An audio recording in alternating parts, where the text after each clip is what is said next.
என்னம்மா வெள்ளரி பழத்தை கழுவ ஆரம்பிச்சிட்டியா? ஆமாம்மா. என்ன ஃப்ரெண்ட்ஸுக்கெல்லாம் அறுக்க போறியா இல்லை பிள்ளைகளுக்கு அறுத்து தர போறியா? எல்லாரும் சாப்பிடுத்தானா? சரி சரிம்மா. அறுக்க ஆரம்பிச்சிட்டியா? ஆமாம்மா. ம் பிடிங்கி வச்சு 4 நாள் ஆகுது. சரி சரி. கொஞ்சம் பழத்தை நல்லா கணிஞ்சாதே நல்லா இருக்கும் பழம். சரி சரி. அதுக்காகத்தான் அறுத்துக்கிறேன். சரி சரி. வாவ் சூப்பராக இருக்குமா பழம்? அழகா இருக்குன்னு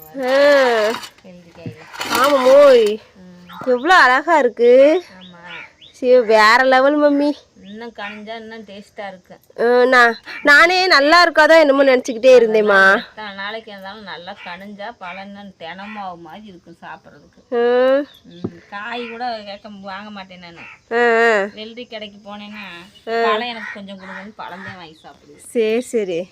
அது நல்லா இருக்கும். சரி சரி சரி. மாறுமா பீஸ் பீஸாக போடுமா சாப்பிட்லாம். முதல்ல வெள்ளரி செடி நட்டதுக்கு உனக்கு வீண் போகலாம் மம்மி.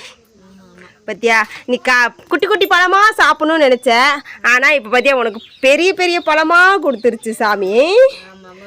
நான் நட்டு வெள்ளரி பழம் நம்ம தோட்டத்தில் வீட்டுக்கிட்ட நட்டோம்னா நம்மளும் சாப்பிடுவோம்னு நினச்சேதே நான் நட்டேன். அது மாதிரி நான் நினச்ச மாதிரியே நடந்துருச்சு. அதே வேற லெவல் மம்மி. சம்பவம் பண்ணிட்டேன் மம்மி. ஏய் சூப்பர் மம்மி. பிள்ளை ஆளுக்கு ஒரு ஈத்து சாப்பிட்டுக்கலாம்ல. மாற சாப்பிட்டுக்கலாம். சரி சரி. இது கடையில் வாங்கினா இந்த காய் மட்டும் எவ்வளோமா சொல்லுவாங்க? ஒரு இல்லைப்பா, காய் ஒரு பிஞ்சு காய் 10 ரூபா சொல்கிறாங்க. பழம்லாம் 50 ரூபாயா 60 ரூபாயா இருக்கும் ஒரு பழம். சரி சரி மம்மி. பத்தியா சூப்பராக இருக்கு மம்மி. பீஸ் பீஸாக போடவும் இன்னும் சூப்பராக இருக்கு மம்மி. இங்கே நீங்கள் சாப்பிடுங்க பார்க்கலாம் எவ்வளோ டேஸ்ட்டாக இருக்குன்னு பார்ப்போம். பட்டை சீவிடுறீங்களா? சாப்பிட்டு பாருங்க. எப்படி இருக்கு மம்மி?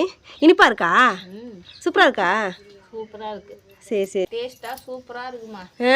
என்னோட ஆசை நிறைவேறிச்சுமா. உன்னோட ஆசை நிறைவேறிச்சா? நான் நட்டதுக்கு இந்த வெள்ளரி பழத்தை பழுக்க வச்சு சாப்பிடணும்னு நினைச்சேன். நான் பழுக்க வச்சுட்டேன். நானும் ஒரு இது சாப்பிட்டேன். பிள்ளையெல்லாம் சாப்பிட்டேன். சரி சரிம்மா. சரிம்மா. ஓகே ஃப்ரெண்ட்ஸ், எங்கள் அம்மா வெள்ளரி பழம்லாம் வெள்ளரி செடியை நட்டு அதற்கு பிஞ்சு வச்சு காய வச்சு பழுக்க வச்சுட்டாங்க. உங்களுக்கு இந்த வெள்ளரி பழம்லாம் உங்களுக்கு பிடிச்சிருந்துச்சுன்னா like and share support subscribe பண்ணிக்கோங்க. Tata bye bye. எல்லோரும் ஹாப்பியாக இருங்க. Happy life.